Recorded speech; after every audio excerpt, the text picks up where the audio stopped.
central and eastern Scotland, the odd shower across the southern uplands. For North Argyll, though, the northwest coast, Skye and across the Isles, cloud will linger along with some patchy outbreaks of rain and a moderate southwest.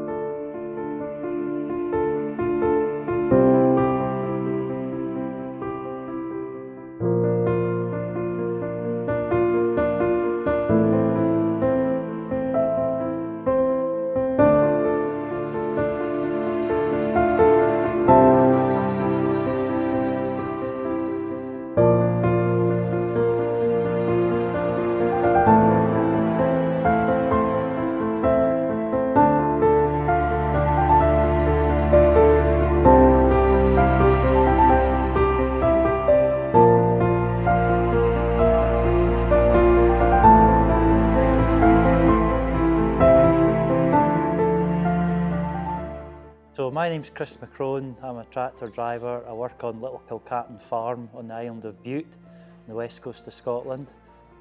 Beautiful place to be. I grew up on a family farm in Fife. We had a 750 acre arable farm with fattened cattle as well in the winter time. You know, as early as I can remember, I was tripping over my old man on the farm. Couldn't wait to get out of school, and I went to agriculture college. Did my 3 years at Oakridge, came back and worked at home, and family farms don't always pan out as you hope they're going to pan out. I probably stayed at home until I was about 22, 23. Yeah, went working with contractors after that until my daughter came along and decided that maybe a job on the farm was a good idea again. At least I'd maybe be working a lot of hours, but I'd be home a lot more. That was the start of my mental health going downhill, and it wasn't till after I'd had my accident that things kind of fell into place for me, and I could see that looking back that there were pointers that things weren't going right. Nothing's meant to faze you, and I just I put it to the back of my mind. And a lot of the things that happened with the farm back home definitely had something to do with it. My uncle had the bigger share of the partnership. He had 51%, my dad had 49%. I shed a lot of tears over the farm at home, and I realised that I wasn't going to get it and it was going to go Pete Tog. That hurt me really badly.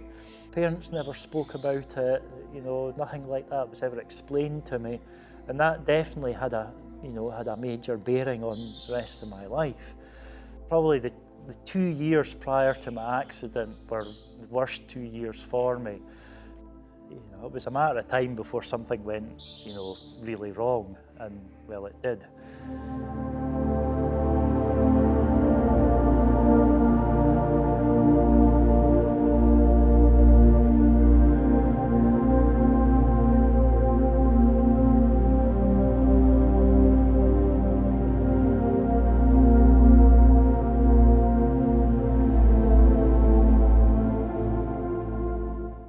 Saturday the 16th of October, I'll never forget that day as long as I live. I got up as I usually get up on a weekend. I was up out the door. Right, we're going to get some firewood split today, so I set up with a firewood processor on the farm. There were big logs and small logs I was cutting, and the small logs I was cutting, I was just chucking straight onto the elevator. I chucked one onto the elevator with my left hand, and I'd gone to move the bit of log that I was holding with my right hand across, and I pushed the table in with my hip. And the next thing I looked down and my hand was in the machine. I had chainsaw gloves on it. I'd ripped the glove clean off my hand, and all I could see was a lot of blood, bits of bone, and I knew instantly that that was my thumb gone, because I could see that it wasn't there. The saw had cut right through my thumb and right through the knuckle of my index finger, and my finger was like that. It was just excruciating.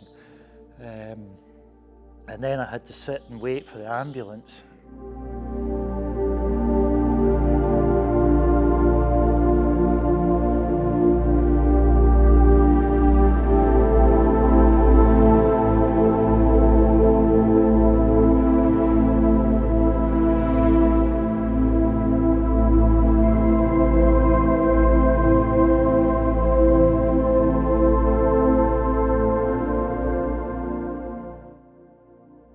was at hospital every week for 6-8 weeks pretty much. It took me probably a fortnight after the accident to actually work out how I'd done it. Everything's all scrambled up in your head, and the frame of mind I was in the day I had the accident, I just shouldn't have gone near any machinery probably. Two or three of my good friends had said to me, your mental health's not good, you need help, we can see that. A really good friend of mine, Robbie, had taken me aside, and I thank him for it now, but he'd given me a bloody good shake and said, I can see you're not well. He said, you've got to go and speak to somebody. You've got to do it. Found a page on the internet with all these people that can help you. I did about 4 months mental health counselling. I know that if something does get me down again, I can go back and speak to that counsellor again, but I haven't had to. It just made such an enormous difference.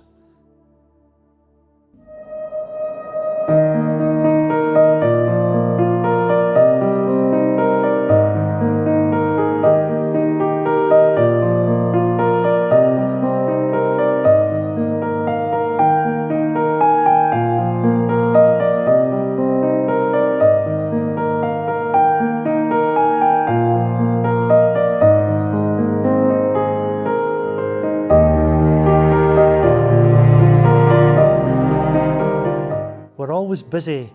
We work a lot of hours all the time.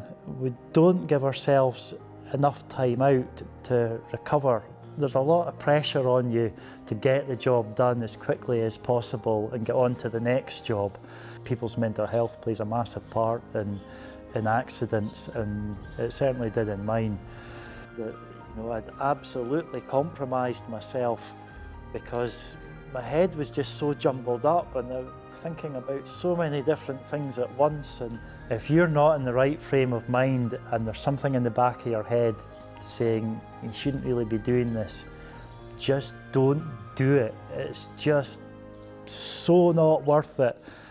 But yeah, never think that nobody wants to listen to you. I did, but I was wrong, and there are people who will listen to you and will help you, and they can turn your life around.